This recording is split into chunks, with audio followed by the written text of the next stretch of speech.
Salut salut, bienvenue pour une nouvelle update lecture. Avant toute chose, pour ceux qui ne seraient pas habitués à ma manière de faire, aujourd'hui pour moi je vais tourner 4 updates lecture, ce qui fait que dans celui-ci et les 3 prochains, je vais être habillée pareil comme ça, le cadrage, tout ça. Enfin le cadrage peut-être qu'il bouge parce qu'au milieu de la journée je vais manger et tout, mais en gros ça va être comme ça pour 4 updates lecture. Voilà, ça c'était le premier point. Et le deuxième, c'est que je suis à la bourre dans mes updates lecture, comme d'hab j'ai envie de vous dire. Donc là, je vais vous montrer des livres que j'ai lus au mois de juillet. Et pour ceux qui n'auraient pas suivi, au mois de juillet, j'ai lu uniquement de la jeunesse. Donc il n'y aura que de la jeunesse dans cette update lecture. Voilà, si ça vous intéresse pas, du coup vous pouvez partir, hein, voilà.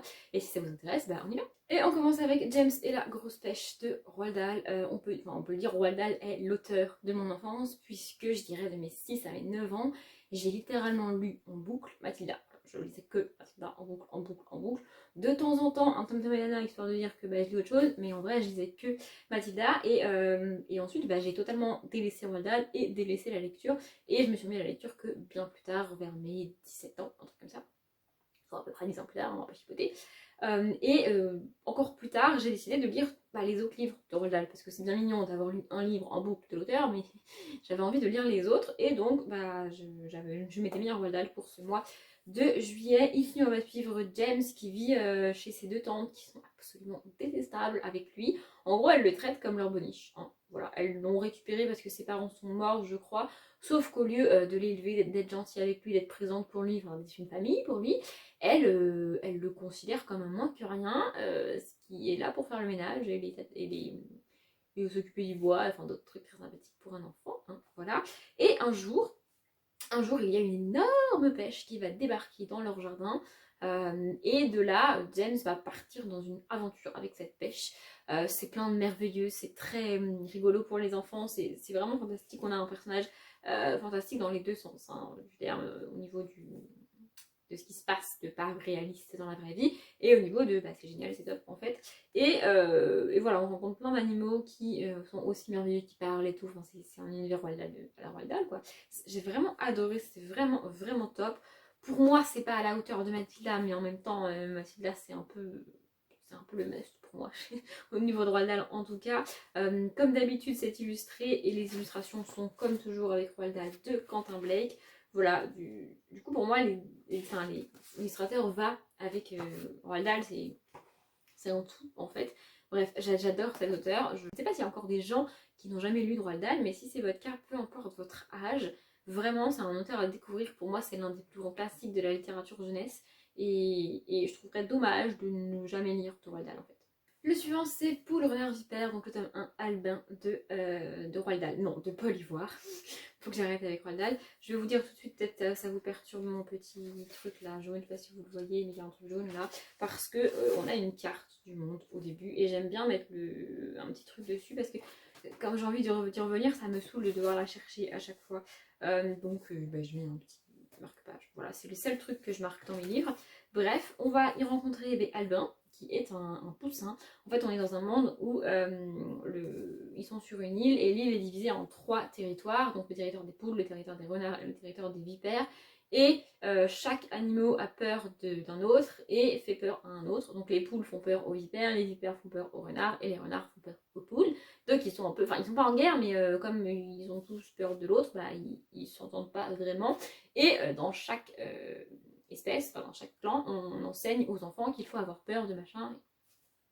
Et donc ça n'arrange pas les choses. Ça m'a un peu rappelé, c'est exactement la même chose, mais pour les enfants, que dans le clan des 4, la légende des 4. Putain, j'ai toujours du mal avec ce titre. De Cassandra O'Donnell. Voilà, on a des clans qui sont censés être ennemis depuis toujours et qui doivent rester ennemis. Et on va avoir 3 personnages, donc une poule, un renard, un poussin, un renard et une vipère.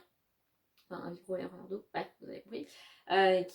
Qui vont malgré eux se rencontrer et malgré eux découvrir que en fait c'est pas parce qu'ils sont probablement génétiquement prévus pour se bouffer l'un l'autre qu'ils vont forcément le faire. Voilà, et donc on va suivre nos 3 animaux, c'est hyper mignon, c'est tellement chou. Vous l'avez vu, je vais lire le tome 2 au mois de septembre.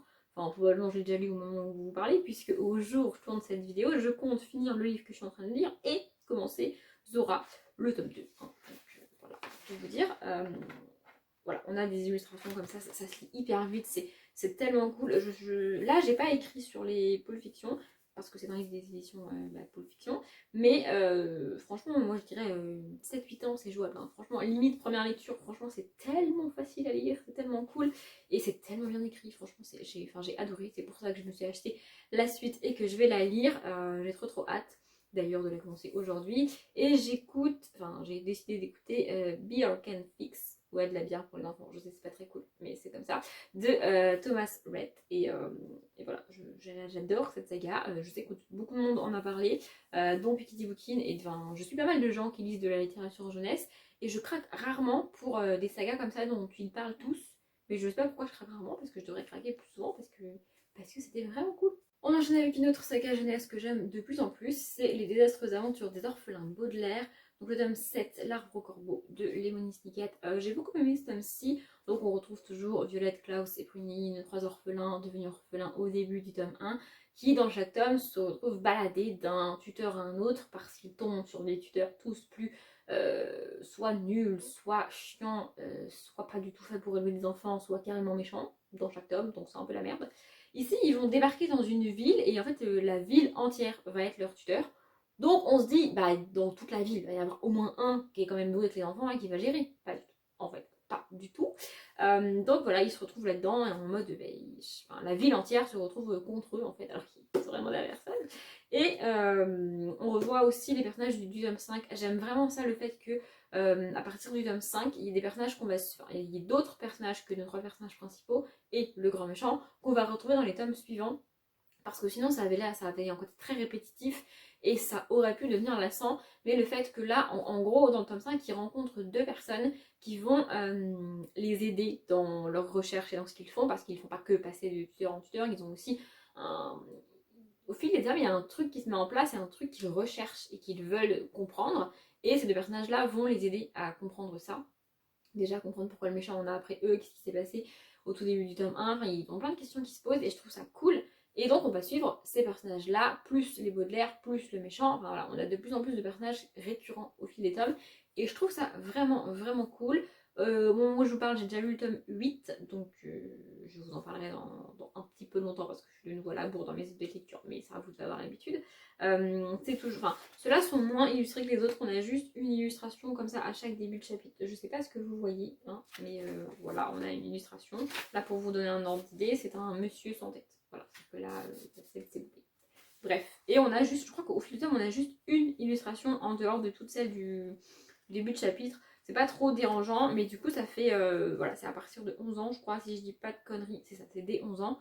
Je pense que c'est en grande partie parce que c'est pas illustré, mais c'est vraiment top. Hein, vraiment, moi j'aime de plus en plus cette saga. J'en suis au tome donc 9 et il y en a 13 en tout.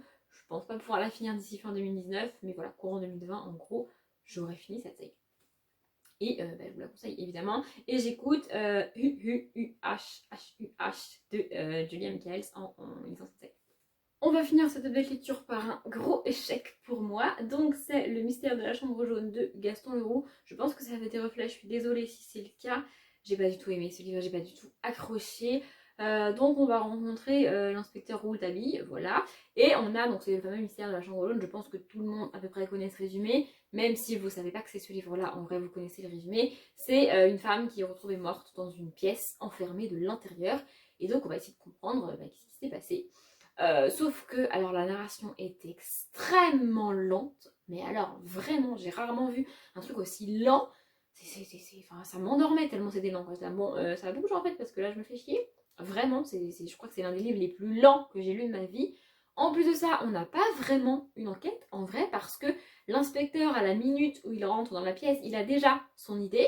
Et du coup, il mène pas l'enquête en fait. Il a son idée qu'il ne te donne pas, hein, pour ça, enfin, pas vraiment.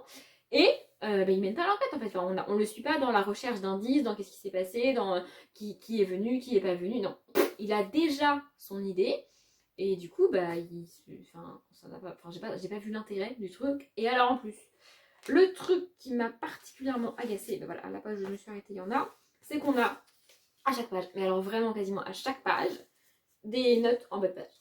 Et parfois, c'est des notes qui ne servent à rien et ça me rend tarée. Alors, je ne sais pas si ce sont des notes du traducteur ou de l'auteur parce que c'est pas précisé. Mais genre, par exemple, voilà, à un moment donné, dans le texte, il utilise le mot inextinguible flamme.